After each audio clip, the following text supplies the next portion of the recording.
ರಾಮನಗರ ಪಟ್ಟಣದಿಂದ ಬರೀ 6.5 ಕಿಲೋಮೀಟರ್ ದೂರದಲ್ಲಿದೆ ಕೂನಗಲ್ಲು ಗುಡ್ಡೆ. ಈ ವಿಶಿಷ್ಟವಾದ ಆಕಾರದ ಬಂಡೆಯಿಂದಾಗಿ ಕೂನಗಲ್ಲು ಗುಡ್ಡೆ ಎಲ್ಲರ ಗಮನ ಸೆಳೆಯುತ್ತೆ. ಕೂನಗಲ್ಲು ಗ್ರಾಮದ ಹಿಂದಕ್ಕೆ ಹೋಗ್ತಾ ಇದ್ದ ಹಾಗೆ ಕಾಡು ಶುರುವಾಗುತ್ತೆ.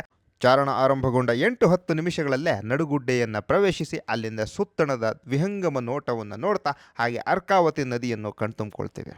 ಈ ಚಾರಣದ ಅತ್ಯಂತ ರೋಮಾಂಚಕಾರಿ ಹಾಗೂ ಸುಂದರವಾದ ಘಟ್ಟ ಬರೋದೇ ಈ ಗುಹೆಗಳನ್ನು ಹಾದು ಹೋಗುವಾಗ. ಈ ದೊಡ್ಡ ದೊಡ್ಡ ಬಂಡೆಗಳು ಒಂದಕ್ಕೊಂದು ಒರಗಿಕೊಂಡು ಮಾಡಿರುವಂತಹ ಈ ಗುಹೆಗಳನ್ನು ಹಾದು ಹೋಗ್ತಾ ಇದ್ದರೆ ದೂರದ ಯಾಣದ ಗುಹೆಗಳ ಒಳಗೆ ಹೋದದ್ದು ನೆನಪಾಗ್ತಾ ಇತ್ತು.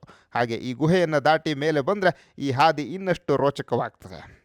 ತ್ರೇತಾಯುಗದಿಂದಲೂ ಇಲ್ಲಿನ ಸುತ್ತಣವನ್ನು ಆಂಜನೇಯನೇ ಕಾಯುತ್ತಿರುವನು ಅನ್ನೋದು ಸುತ್ತಲಿನ ಹಳ್ಳಿಗಳ ಜನರ ನಂಬಿಕೆ.